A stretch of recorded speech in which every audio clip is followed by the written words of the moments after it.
Some stories begin quietly. This one begins with a mistake so bold, so shocking, that it sends an entire city spiraling. On the surface, it appears simple, a tense encounter, a misunderstanding, a moment of disrespect. But beneath that surface lies power, identity, and the reality that sometimes people judge others by what they think they see, not by who the person truly is.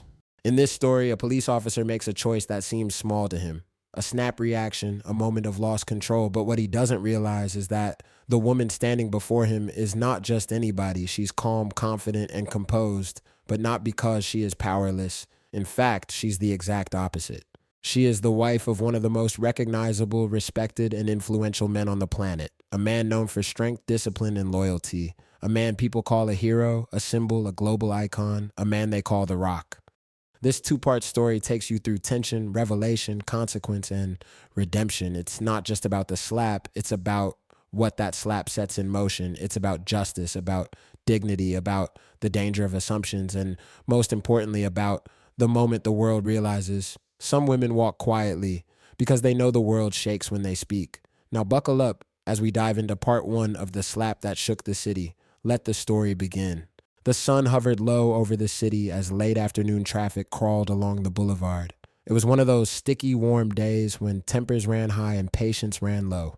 Precisely the kind of day when misunderstandings tend to ignite into something bigger. Amara Johnson pulled her black SUV into a small parking lot beside a local farmer's market. She loved this place. The scent of fresh fruit, the easy laughter of vendors, the calm mix of families passing through. It was her quiet place. The one spot in the bustling city where she could move freely without cameras, without flashing lights, without whispers of, "Is that The Rock's wife?" She wore simple jeans, a loose white t-shirt, and her hair in a natural bun. No makeup, no jewelry, no entourage. She looked like an ordinary woman, and she loved that. It was one of the reasons her husband adored her. Her ability to enjoy simplicity, to stay grounded, to remain at peace even with fame resting on her shoulders. She stepped out of the car, closed the door gently, and headed toward the market. Inside the same parking lot, two police officers were conducting routine patrol. Officer Hale, a man known for his short temper, and Officer Ruiz, who was newer and quieter. They were supposed to be surveying the area for illegally parked vehicles and suspicious behavior. Nothing unusual had happened all day, until Hale's eyes locked on Amara. She was walking away from her car when Hale barked, "Hey, you can't park there." Amara turned, calm and polite. The attendant said this area was fine. Hale rolled his eyes, stepping closer. "I didn't ask what you were told. I said you can't park there." Ruiz shifted uncomfortably beside him. "Hale, the permit sticker is on the sign." "She's good." Hale cut him off. "I'll decide who's good." Amara took a small breath. She had no interest in conflict. "Officer, if there's an issue, I can move the car." "Yeah, there is an issue," Hale snapped. "You walked away while I was talking." Amara frowned slightly. "I'm sorry, I didn't realize you were speaking to me yet." Her tone was respectful, calm, but somehow that only seemed to agitate Hale more. A line of frustration etched deeper into his forehead as he stepped even closer. "You people think you can do whatever you want," he muttered, quiet, but not quiet enough. Ruiz's eyes widened. "Hey, man." Amara kept her posture steady. She had dealt with disrespect before. Fame didn't protect people from ignorance, and being a black woman in America had taught her to pick her battles carefully. "Officer, I truly don't want any trouble," she said softly. "Just tell me what I need to do." But Hale wasn't listening anymore. He was spiraling, an anger built on stress, assumptions, and the ugly habit of believing authority meant superiority. He reached forward abruptly and grabbed her arm. She flinched, but stayed calm. "Please don't touch me." Her voice wasn't aggressive, it was simply firm, clear. The kind of voice that draws a fragile line of boundary, but Hale took it as a challenge. "Don't tell me what to do," he snapped, and in one impulsive, reckless moment, he lifted his hand and slapped her across the cheek. Ruiz froze. Amara staggered half a step, not because the slap had hurt much, but because of the sheer shock. She steadied herself slowly, her fingers rising to her cheek. Her eyes lifted to meet Hale's, and there was no fear in them. Only disappointment. Deep, silent disappointment. Hale immediately realized what he had done. His face drained of color. Ruiz whispered, horrified, "Hale, what did you just do?" Amara didn't shout. She didn't cry. She didn't threaten. She simply said one sentence that would haunt Officer Hale for the rest of the day. You just made a very big mistake, Hale scoffed, trying to reclaim control. What are you going to do? Call someone? File a complaint? Amara didn't answer. Her silence was more unsettling than any words could have been. She reached calmly into her bag and pulled out her phone. She didn't dial. She didn't need to. She simply opened her lock screen, the one photo she kept there for emergencies, the one photo that told the whole truth, a picture of her and her husband, Dwayne "The Rock" Johnson, smiling together on their anniversary. Hale blinked once, then twice. His mouth fell slightly open. Ruiz stared, stunned. Sir, that's his wife.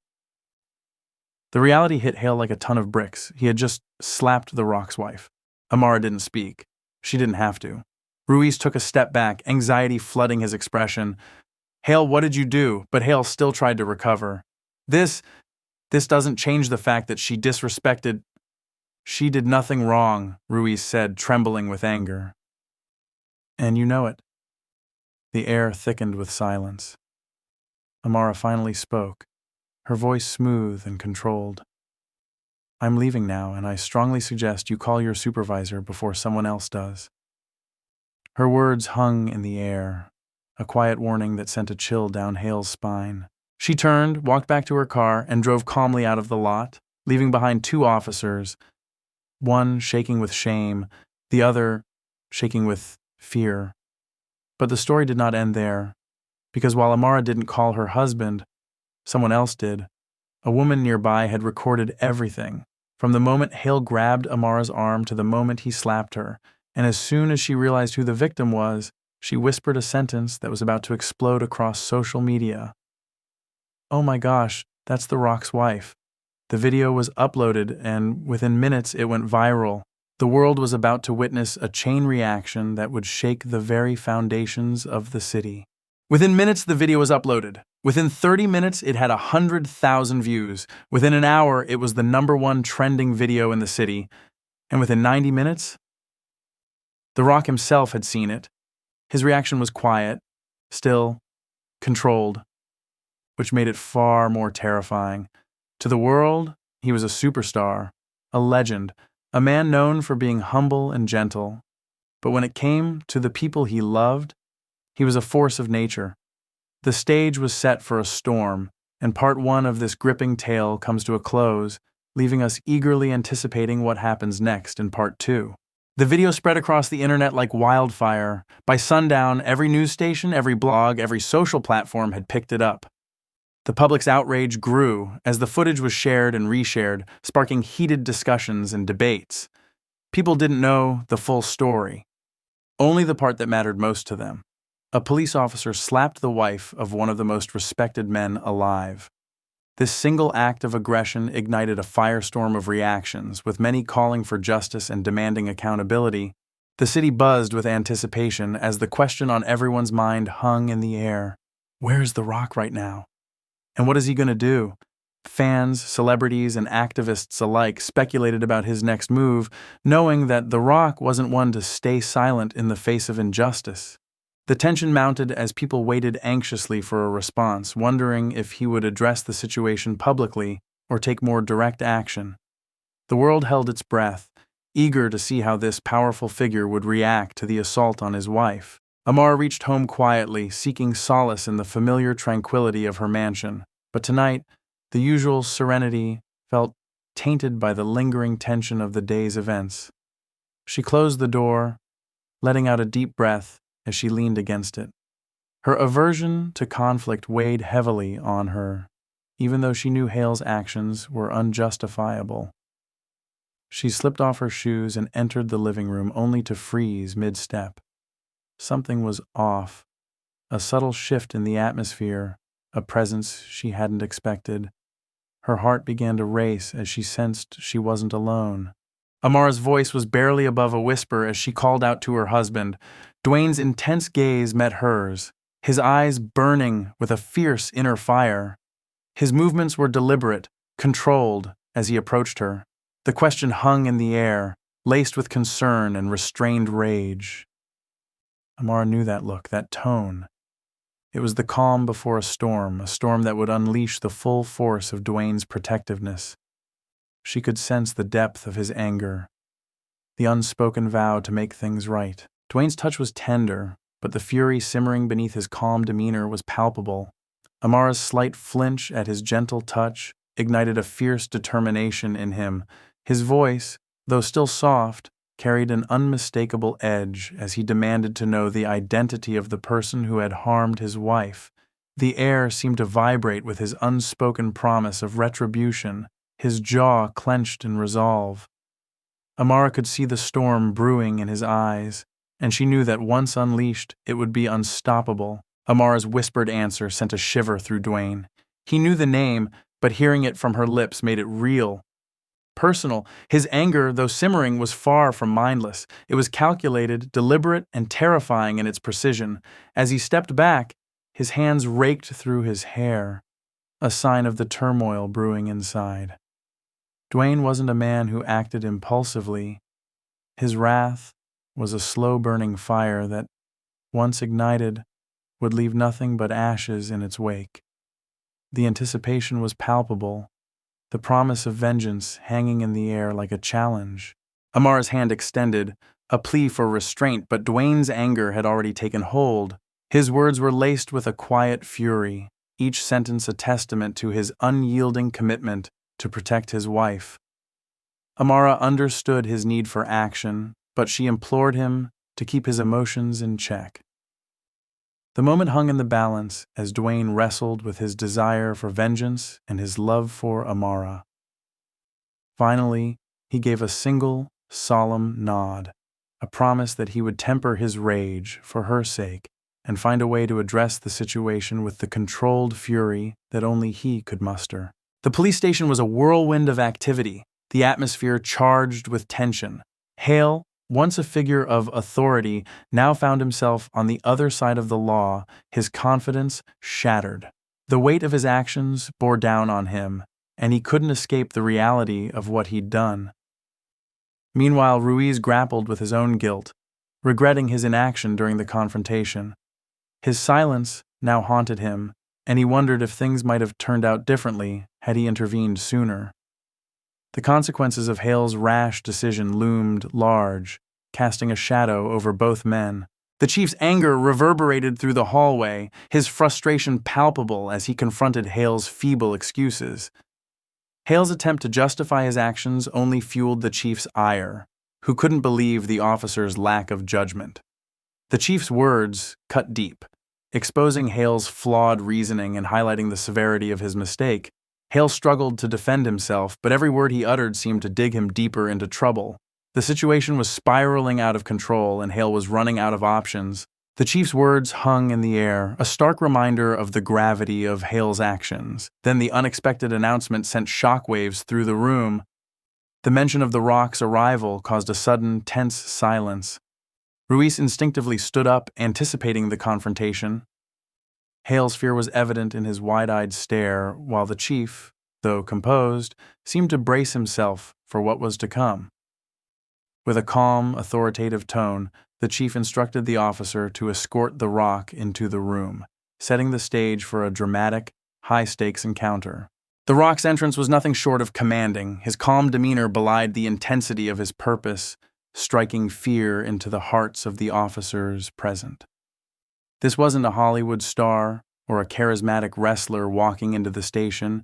It was a man driven by love and loyalty, fueled by the desire to protect his wife. The air seemed to chill as he stepped forward, his presence radiating an unspoken warning. Mess with his family, and you'll face the wrath of a man who will stop at nothing.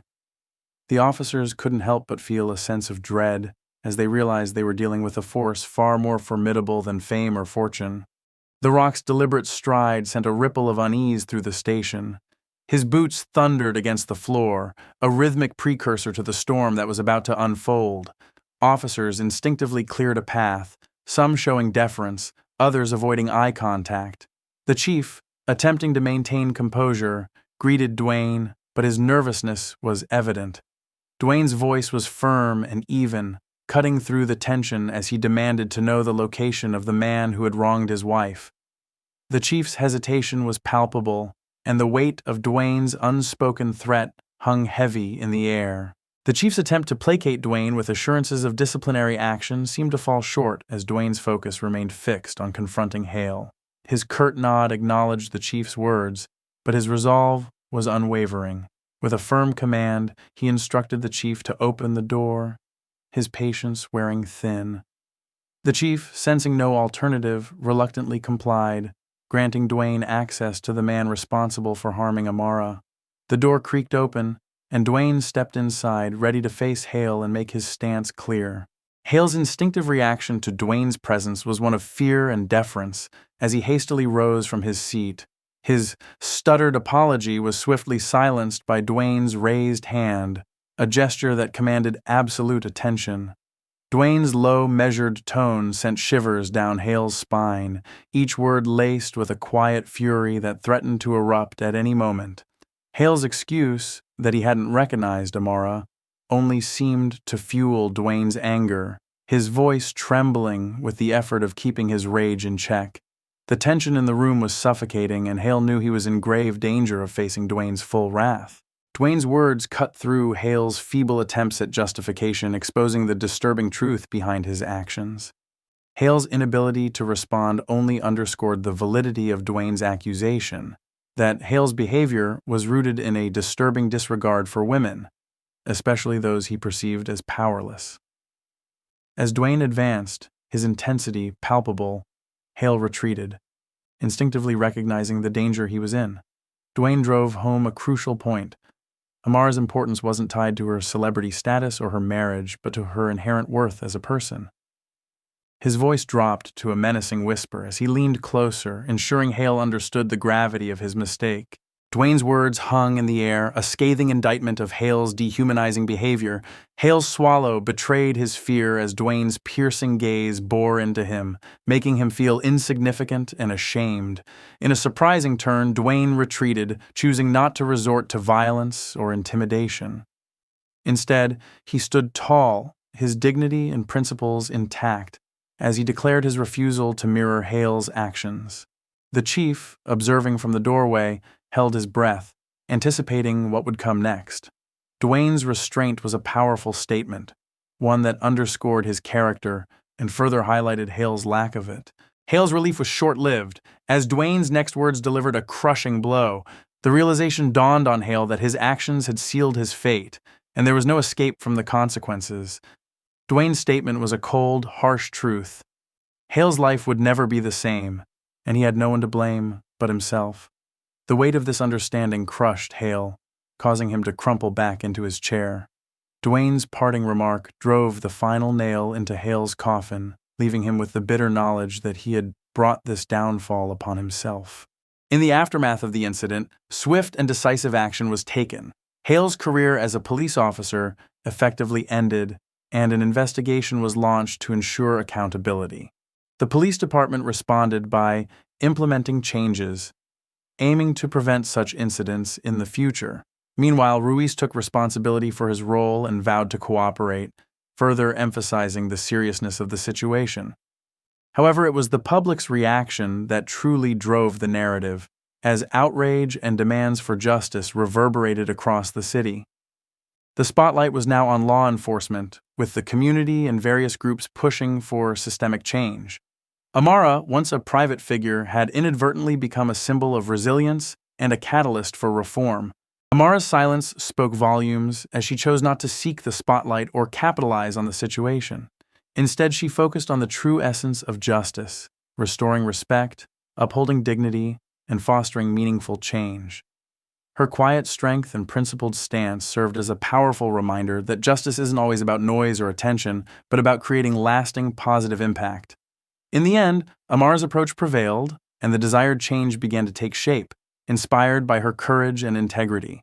Under the serene night sky, Amara and Dwayne shared a tranquil moment, enjoying each other's company as they gazed out at the city. Dwayne's concern for Amara's well-being was evident, but she reassured him with a smile. His admiration for her grace and composure in the face of adversity shone through as he tenderly kissed her forehead. It was clear that Amara's poise and resilience had left a lasting impression on Dwayne, deepening his love and respect for her. Together, they stood as a testament to the strength found in unity and support. Amara's gentle laugh hinted at the balance they shared, with her calmness counteracting Dwayne's fierce protectiveness. His affectionate response underscored his devotion, and Amara's quiet understanding reflected her wisdom. In that moment of shared contemplation, they acknowledged that sometimes change emerges not from destruction, but from the power of a single voice, or in Amara's case, the strength of her silence. The city lights below symbolized the enduring impact of her quiet resilience, which had ignited a movement and challenged the status quo. Amara had transcended her role as a celebrity's spouse, becoming a symbol of change and a reminder that even the loudest revolutions can begin with a whisper. Thank you for enjoying the story. If you liked it, showing your appreciation with a like and subscribing for future stories is a great way to support more engaging content. Your feedback helps create a community of storytelling enthusiasts, and I'm glad you're part of it.